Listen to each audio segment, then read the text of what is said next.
মানে হিমন্ত বিশ্ব শৰ্মা চৰকাৰে অকল গৰু বিক্ৰীয়ে বন্ধ কৰা নাই, গৰু গো মাংসই কেৱল বন্ধ কৰা নাই, লগতে আমাৰ শিৱসাগৰত যে লোকেল গাহৰি বিক্ৰীও বন্ধ কৰিছে। এইটো এটা অত্যন্ত দুৰ্ভাগ্যজনক কথা। এওঁলোকক আচলতে সিন্ডিকেট লাগে। লোকেল গাহৰি বিক্ৰী কৰিলে তেওঁলোকে কমিশ্যন নাপায়। লোকেল গাহৰি বিক্ৰী কৰিলে কমিশ্যন নাপায় কাৰণে কিবা অজুহাত উলিয়াই সদায় তেওঁলোকে লোকেল বস্তুবিলাকৰ বিক্ৰীৰ ক্ষেত্ৰত বাধা প্ৰদান কৰে। পাঞ্জাবৰ পৰা যেতিয়া গাহৰি আহে বা হাৰিয়ানাৰ পৰা যেতিয়া গাহৰি আহে ট্ৰাকত, তেতিয়াহ'লে তাৰ কমিশ্যনৰ ভাগ পায়।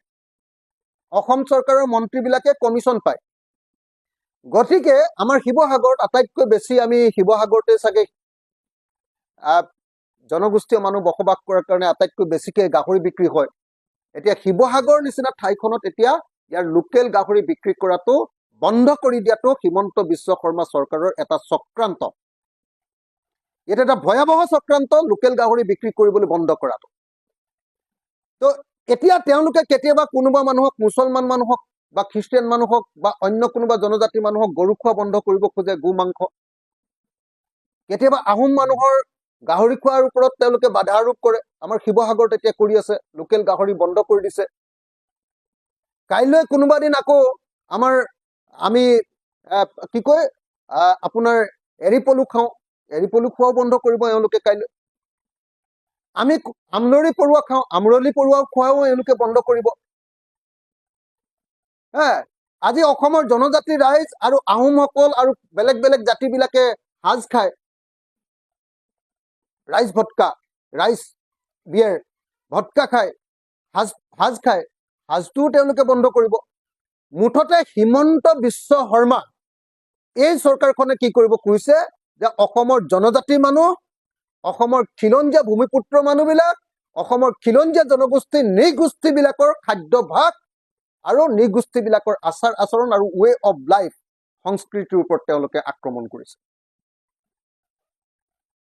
এইটোৱে হ'ল কথা।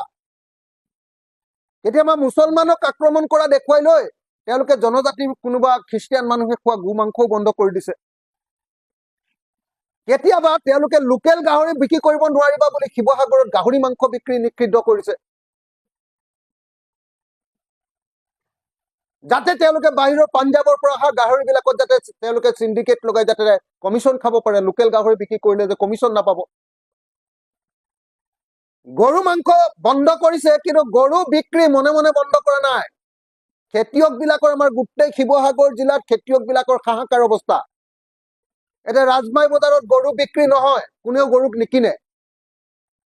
অথচ সকলোৱে জানো যে আমাৰ মিচিং মানুহ, আমাৰ কৈবৰ্ত মানুহ, আমাৰ আহোম মানুহ, আমাৰ কোচ কলিতা মানুহ, এই গোটেই মানুহবিলাকে আমাৰ এই গোটেই, আপোনালোকে যদি চাই শদিয়াৰ পৰা, শদিয়াৰ, তাৰপাছত আপুনি চাব তিনিচুকীয়া জিলাৰ দধিয়ালাইকা, তাৰপিছত আপোনালোকে যদি চাই আমাৰ শিৱসাগৰ জিলাৰ গোটেই নদীপৰীয়া অঞ্চলটো, একেবাৰে নদীপৰীয়া মানে দিখৌমুখ, দিচাংমুখ, যিমান আপুনি কয় গোটেই অঞ্চলটো,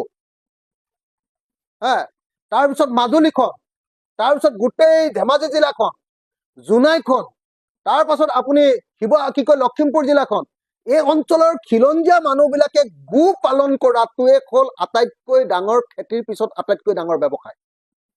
গো পালন কৰাটো, পশুপালন কৰাটো, সেই পশুপালনৰ ওপৰত হিমন্ত বিশ্ব শৰ্মা চৰকাৰে আক্ৰমণ নমাইছে। তো মুছলমানক আক্ৰমণ কৰিবলৈ গৈ, মুছলমানৰ খাদ্যভাসৰ ওপৰত আক্ৰমণ কৰিবলৈ গৈ গোটেই আমাৰ খিলঞ্জীয়া মানুহবিলাকৰ গোটেই জীৱন যাত্ৰাৰ ওপৰত, ইনকামৰ ওপৰত আক্ৰমণ কৰিছে। সেইকাৰণে মই অতি সোনকালে দাবী জনাইছো, ৰণোজ পেগু ডাঙৰীয়াক ক'ব খুজিছো যে ৰণোজ পেগু ডাঙৰীয়া, আপুনি কেবিনেট মন্ত্ৰী, আপুনি কিয় মিচিং মানুহৰ এই যে গো পালনৰ ওপৰত হিমন্ত বিশ্ব শৰ্মাই এই যে নিষেধাজ্ঞা আৰোপ কৰিছে তাৰ ওপৰত আপুনি কিয় এষাৰ মাত মাতিব নোৱাৰে? ভুৱন পেগু এতিয়া ক'ত গ'ল? মিচিঙৰ প্ৰতিনিধি ক'ত গ'ল? কিয় মাত নামাতে? আজি মাজুলীৰ বিধায়কজন মিচিং মানুহ, তেওঁ কিয় মাত নামাতে একবাৰৰ কাৰণে? আজি ঢকুৱাখানৰ বিধায়কজন মিচিং মানুহ, মিচিং মানুহৰ গোটেই গৰু বিক্ৰীৰ ওপৰত পুৰা নিষেধাজ্ঞা কৰি দিলে। এতিয়া গৰু বিক্ৰী নহয়, মানুহৰ জীৱন বৰবাদ হৈ গৈছে, ল'ৰা ছোৱালী বিয়া পাতিব নোৱাৰা পৰিস্থিতি হৈছে, তুলনি বিয়া পাতিব নোৱাৰা পৰিস্থিতি হৈছে। পৰীক্ষাৰ কাৰণে পইচা কেইটামান উলিয়াই গৰু এটা বিক্ৰী কৰি সেইটো কৰিব নোৱাৰা হৈছে। এনেকৈ অসমৰ খিলঞ্জীয়া মানুহৰ পেটত গুৰ মাৰিছে হিমন্ত বিশ্ব শৰ্মা চৰকাৰে। মুছলমানক আক্ৰমণ কৰিবলৈ গৈ গোটেই অসমৰ খিলঞ্জীয়া আৰু জনজাতি মানুহবিলাকৰ পেটত গুৰ মাৰিছে।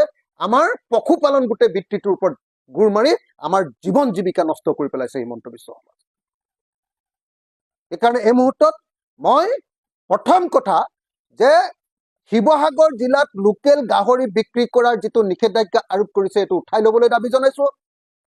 শিৱসাগৰৰ মাজেদি আপোনাৰ হালুৱাটিঙৰ মাজেদি আমাৰ নাগালেণ্ডলৈ যি অবৈধভাৱে ২ নম্বৰী কৰি যি গাহৰিৰ চালান দি আছে কমিশ্যন লৈ সিন্ডিকেট কৰি, এইটো বন্ধ কৰিবলৈ দাবী জনাইছো। আমাৰ লোকেল গাহৰি বিক্ৰী কৰাৰ ব্যৱস্থা কৰিব লাগে, লোকেল গাহৰি পালকবিলাকক সহায় কৰাৰ ব্যৱস্থা কৰিব লাগে, এইটো আমি দাবী জনাইছো। আৰু লগতে আমাৰ ট্ৰাইবেল মানুহবিলাকৰ আৰু আমাৰ খিলঞ্জীয়া মানুহবিলাকৰ যিটো জীৱন আৰু জীৱিকা পশুপালন গৰু পালন এইটোৰ ওপৰত আক্ৰমণ নকৰিবৰ কাৰণে আৰু গৰু বিক্ৰী মুকলি কৰি দিবৰ কাৰণে